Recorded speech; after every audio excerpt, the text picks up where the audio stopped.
नमस्कार। आकाशवाणी जयपुर अजमेर से प्रस्तुत हैं प्रादेशिक समाचार।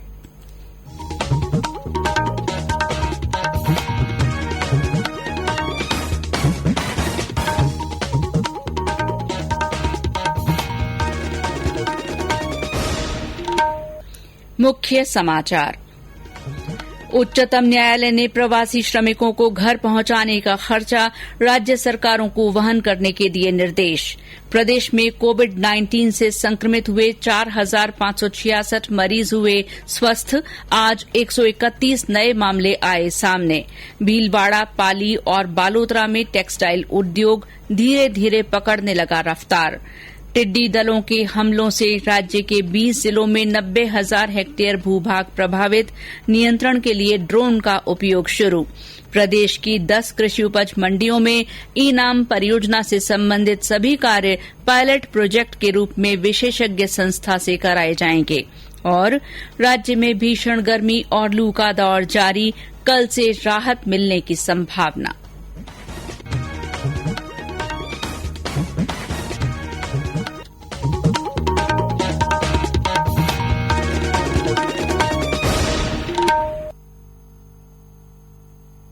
समाचारों के साथ मैं शीला चावला। और अब समाचार विस्तार से। कोविड-19 महामारी के कारण पलायन कर रहे प्रवासी मजदूरों की दुर्दशा का स्वतः संज्ञान लेते हुए उच्चतम न्यायालय ने आज निर्देश दिया कि प्रवासी श्रमिकों को उनके घर पहुंचाने के लिए उनसे ट्रेन या बसों का किराया नहीं लिया जाए और इसका खर्च राज्य वहन करें। शीर्ष अदालत ने अपने अंतरिम निर्देश में कहा कि ट्रेन या बसों में चढ़ने से लेकर घर पहुंचने तक इन सभी प्रवासी कामगारों को खाना संबंधित राज्य और केंद्र शासित प्रदेश सरकारें उपलब्ध कराएं। न्यायालय ने राज्यों और केंद्र शासित प्रदेशों से कहा कि वे अपने यहां फंसे प्रवासी मजदूरों को भोजन उपलब्ध कराने के लिए स्थान और समय को प्रचारित करें। न्यायमूर्ति अशोक भूषण, न्यायमूर्ति संजय किशन कौल और न्यायमूर्ति एम.आर. शाह की पीठ ने कहा कि जिस राज्य से मजदूर चलेंगे वहां स्टेशन पर उन्हें खाना और पानी मुहैया कराने की जिम्मेदारी संबंधित प्रदेश सरकार की होगी, जबकि ट्रेन में सफर करने के दौरान इस रेलवे को उपलब्ध कराना होगा। पीठ ने राज्यों को निर्देश दिया कि वे प्रवासी श्रमिकों के पंजीकरण को देखें और ये सुनिश्चित करें कि यथाशीघ्र ट्रेन या बसों में उन्हें उनके गृह राज्य भेजा जाए। पीठ ने कहा कि इस संबंध में सारी सूचना सभी संबंधित लोगों तक प्रचारित की जाए। राज्य में प्रवासी श्रमिकों के आवागमन का सिलसिला जारी है। आज दौसा से उत्तर प्रदेश के प्रवासी श्रमिकों का आखिरी दल रवाना किया गया। हमारे संवाददाता ने बताया कि जिला कलेक्टर ने बस डिपो पहुंचकर प्रवासियों को रवाना करवाया। उन्होंने प्रवासियों को पानी और बिस्किट के पैकेट भी मुहैया करवाए। जिला कलेक्टर ने बताया कि आज बिहार के प्रवासी श्रमिकों को भी रवाना किया जा रहा है। उधर 12 से 15 परिवारों को आज मोक्ष कलश विशेष बस के जरिए हरिद्वार के लिए रवाना किया गया। बस को विधायक पानाचंद मेघवाल ने हरी झंडी दिखाकर रवाना किया। बूंदी से भी आज मोक्ष कलश विशेष बस को हरिद्वार के लिए भेजा गया है। प्रवासी श्रमिकों का प्रदेश में वापस आने का क्रम भी लगातार बना हुआ है। आज मुंबई से एक विशेष ट्रेन चूरू पहुंची। इस ट्रेन से 120 प्रवासी लौटे हैं। इनमें से 90 यात्री नोहर, भादरा, बीकानेर, हनुमानगढ़ और श्रीगंगानगर के थे, जिन्हें 3 रोडवेज बसों के माध्यम से घर भेजा गया। प्रदेश में कोविड-19 से संक्रमित हुए 4,566 मरीज इलाज के बाद ठीक हो चुके हैं। इनमें से 913 लोगों को अस्पतालों से छुट्टी मिल गई है। स्वास्थ्य विभाग के अतिरिक्त मुख्य सचिव रोहित कुमार सिंह ने बताया कि प्रदेश में आज 131 नए मामले सामने आए हैं। इनमें सबसे ज्यादा झालावाड़ में 69 लोगों में कोविड-19 की पुष्टि हुई है। इसके अलावा पाली में 13, भरतपुर में 12, कोटा में 8, जयपुर और झुंझुनू में 7-7, चूरू और नागौर में 5-5, दौसा में 4 और अजमेर में 1 व्यक्ति में कोविड-19 की पुष्टि पुष्टि हुई है। राज्य में अब तक 2149 प्रवासियों में कोरोना की पुष्टि हुई है। इसके साथ ही कोविड-19 संक्रमितों की संख्या बढ़कर 7,947 हो गई है।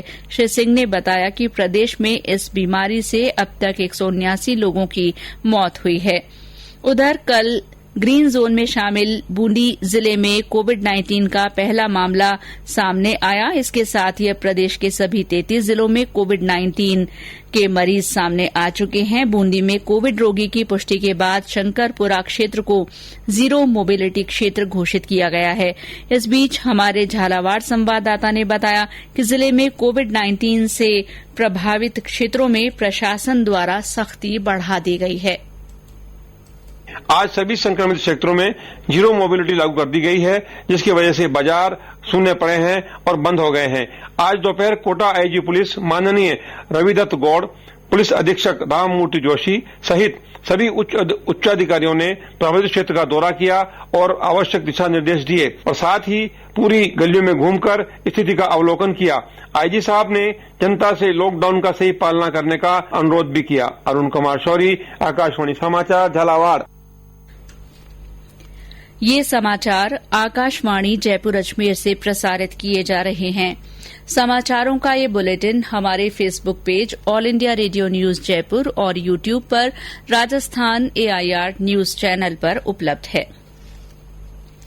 उद्योग और राजकीय उपक्रम मंत्री परसादी लाल मीणा ने कहा है कि भीलवाड़ा, पाली और बालोतरा में टेक्सटाइल उद्योग धीरे धीरे रफ्तार पकड़ने लगा है। उन्होंने बताया कि भीलवाड़ा के टेक्सटाइल सेक्टर की सभी मेगा इकाइयों में उत्पादन शुरू हो गया है। इसके अलावा 45 बड़ी और 250 MSME में भी काम शुरू हो गया है। श्री मीणा ने बताया कि प्रदेश में औद्योगिक गतिविधियों को सामान्य स्तर पर लाने के प्रयासों में तेजी लाई गई है। उन्होंने बताया कि बालोतरा में 25% टेक्सटाइल उद्योग और पाली में 50 इकाइयों में उत्पादन होने लगा है। राज्य में पुलिस द्वारा कोविड महामारी के इस दौर में मास्क नहीं लगाने, सार्वजनिक स्थानों पर तंबाकू और शराब का सेवन करने तथा थूकने पर 40,000 से अधिक लोगों के खिलाफ कार्रवाई की गई है।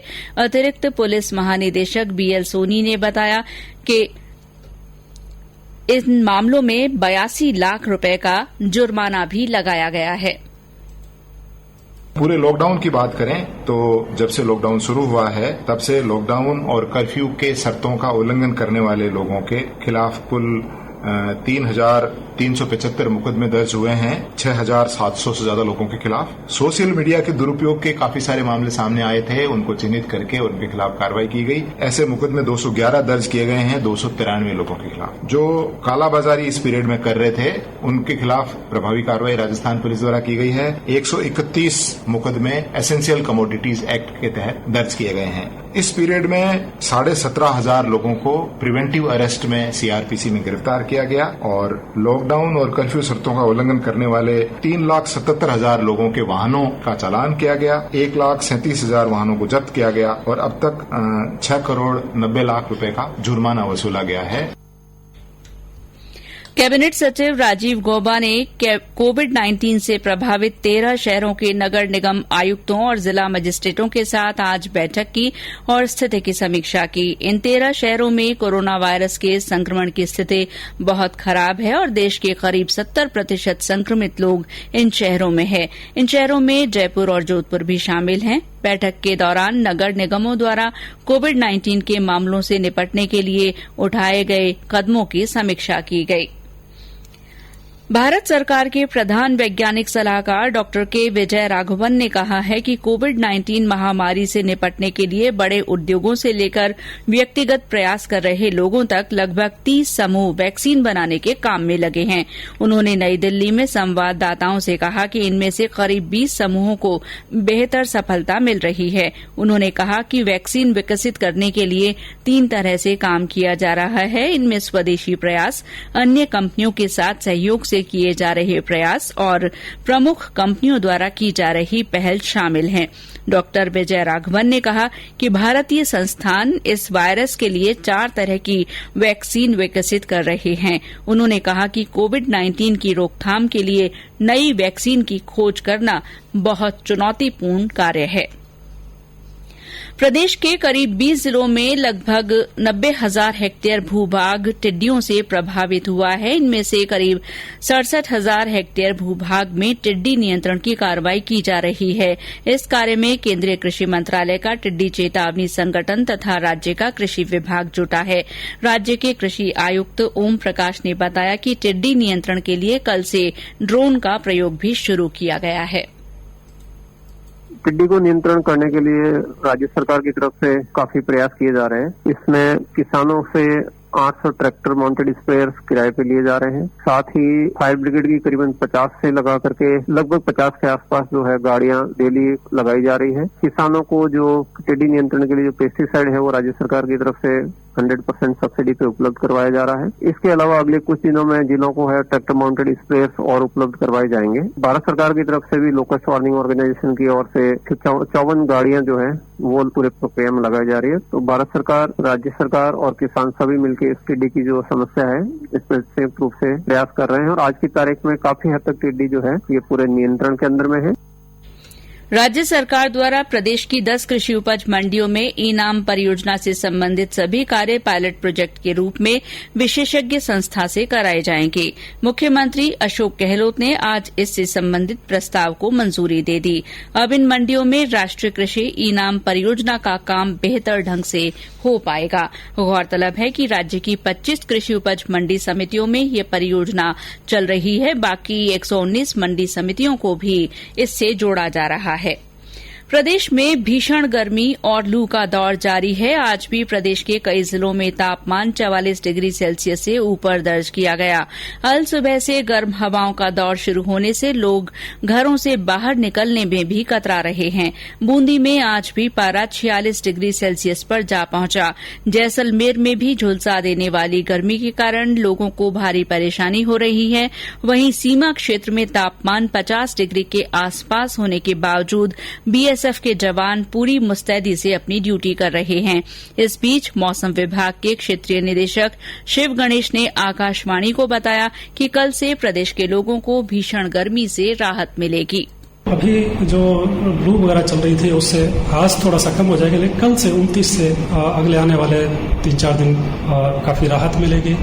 लेकिन साथ में ही थंडर स्ट्रॉम, डस्ट स्ट्रॉम और आपकी जो बिजली कड़कना और गस्टी विंड्स जो 40 से 50 किलोमीटर और 50 कहीं एक आध दो जगह 50 से 60 किलोमीटर के भी चलने की संभावना हो जाती है, क्योंकि जब ये वेस्टर्न डिस्टर्ब में था उसके इफेक्ट के कारण ये घटनाएं आम घटनाएं होती हैं जो ये होंगी। तो अभी जो प्रभावित होने वाले जिले हैं थंडर स्ट्रॉम और इनसे वो उत्तरी इलाके हैं जितने भी राजस्थान राज्य के उत्तरी और पूर्वी इलाके में कुछ है। लेकिन 31 तारीख को थोड़ा सा इसमें जो उदयपुर डिवीजन उसका भी उसमें भी असर होगा कि तो इस तरह का मौसम अभी आने वाले समय में रहेगा।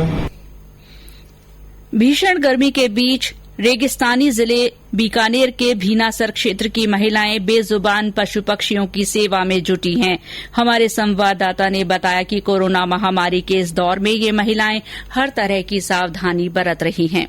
बीकानेर के भीनासर गांव से लगती 11,000 बीघा में फैली गोचर भूमि में गांव में रहने वाली महिलाएं अपनी परंपरा को निभाते हुए गोचर भूमि में निराश्रित पशु पक्षियों और जीव जंतुओं की प्यास बुझाने की पीढ़ियों से चली आ रही इस परंपरा को साकार किए हुए है। इस बार कोरोना संक्रमण और लॉकडाउन के चलते जंगल में पानी डालने के लिए इन्हें परिवार की तरफ से काफी विरोध का सामना करना पड़ा, मगर सरकार की ओर से जारी एडवाइजरी एवं मास्क और सोशल डिस्टेंसिंग का बखूबी पालन करते हुए ये अपने काम को अंजाम देने में जुटी है। इस परंपरा के बारे में तो इसमें कोई शब्द ही नहीं है इसके लिए बताने के लिए। तो कितनी भरी दोपहर में 45 डिग्री से ऊपर यहाँ तापमान होता है, उसमें भी जब ये बैसाख शुरू होता है तब से ये सारी महिलाएं, मेरी सखी सहेलियां, सास, दादी सास जो भी हैं, किन्हीं को कहना ही नहीं पड़ता, अपने आप ही शुरू हो जाते हैं बैसाख के पहले दिन से। और ये लगातार 4 महीने तक चलता है। अपना कल से मैं अपना पानी लेके पक्षियों के लिए चुग्गा, कीड़ों और छोटे छोटे जानवरों के लिए चीनी या जो भी अपने घर में आटा वगैरह लेके सभी पशु पक्षियों के लिए जितना इनसे होता है उतना सारा लेके दूर दूर तक जहाँ भी इनको पानी